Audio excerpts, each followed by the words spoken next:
There are many cultures around the world that celebrate the process of dying and death as just a natural part of the cycle of life.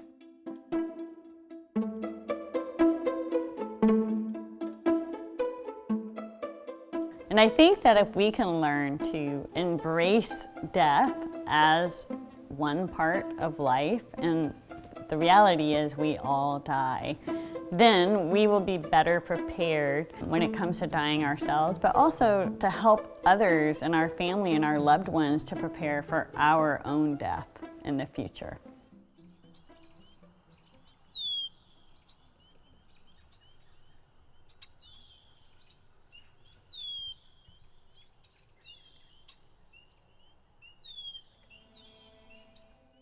So my father inspires an extreme amount of who I am today and what I do.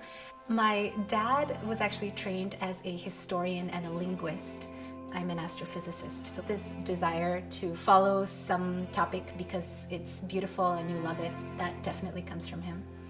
And he passed away when I was 14 years old. Our family is from the state of Kerala in the south of India, which is a really beautiful place. And in Hinduism, we cremate bodies. And this is a religious ceremony. So after we'd had enough time for everyone to come and pay respects to my dad's body, we moved to the backyard where there was a priest who had already set up this pyre. The fire in which my father burned, I still remember it. I watched it until the fire was completely out because I needed to see all of it. It was a huge fire. And in the beginning, you see your father lying on top of that bed and he was covered in white, and then there are flames. You just see that transformation happening before your eyes. Now I live in the US, which is a very different culture, and one of my friends last year said that she thought it was inhumane to make a child participate in their parents' death rituals. I was hurt. I disagree very strongly. I think it's your right as a child to participate in your parents' final moments and to process the fact that they have died. People are attached to whatever framework they're used to when it comes to death. You often hear this story that children shouldn't be told about death, but actually children really need to understand this process. And I find that our job is to help children learn how to deal with death, to teach them how we can understand death as an everyday part of life, and to then learn how to grieve so that it's not some traumatic event because they've never had good grief modeled to them.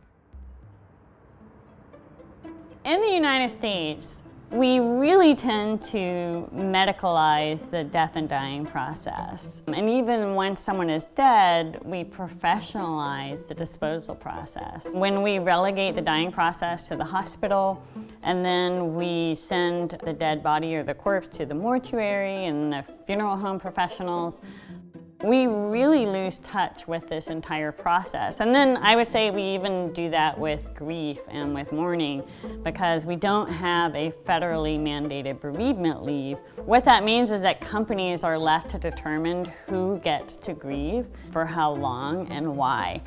So oftentimes we just don't have any kind of connection with dead bodies, which has resulted in a disembodied experience of death and dying in the United States.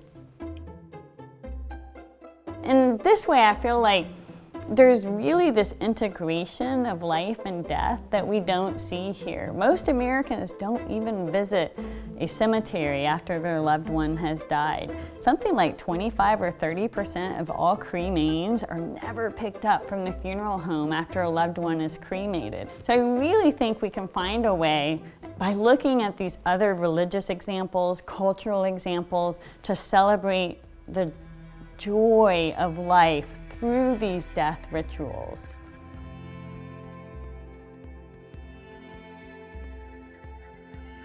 After some time, everything is done burning, and so this is the next phase of the ritual. Some of the ashes are gathered and taken to float down a river. So you go essentially to the nearest river and you float the ashes down. Then there's more ashes that you can collect into a little urn that is given to the nearest relatives. But then you're still left with a lot of ash that is just too spread out on the ground to really be able to collect. So on that very fertile bed of ash, we planted 3 trees, and they're so tall now. But we planted them from seed. And so that's just something you get to go back to every year, or whenever you go back to your ancestral home, you see these 3 trees that are growing taller and taller, and they're growing off of your father.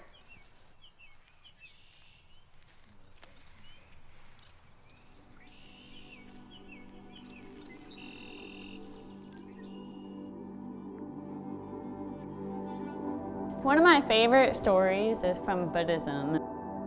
A woman who has lost her young child comes up to the Buddha and she says, "I want you to bring my child back to life." And he says, "Well, when you go to 4 households in this town and you get a mustard seed from each household that has not seen any suffering or death and bring those to me, then I will restore your son to life." And the young woman goes to each household after household after household. And clearly, she doesn't find any household that lacks pain, suffering, or death. And she comes back to the Buddha and she says, "I understand now what you were trying to teach me." And for me, this story encapsulates the way that we should think about pain and grief and death, that it is an everyday part of life, and it's a part of life that we're all going to experience.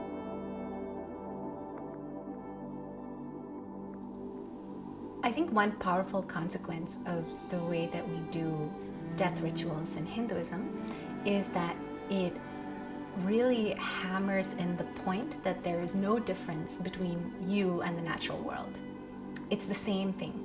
So every time you walk out into the woods or you dip your toes in the ocean and you feel good, right?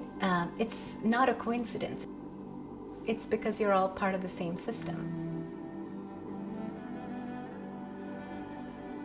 I think the most important takeaway from death is that it's natural. It frames our lives. It gives us parameters, birth and death. And it's because it is finite and it happens to everyone, it's universal, that we can then learn to live better lives.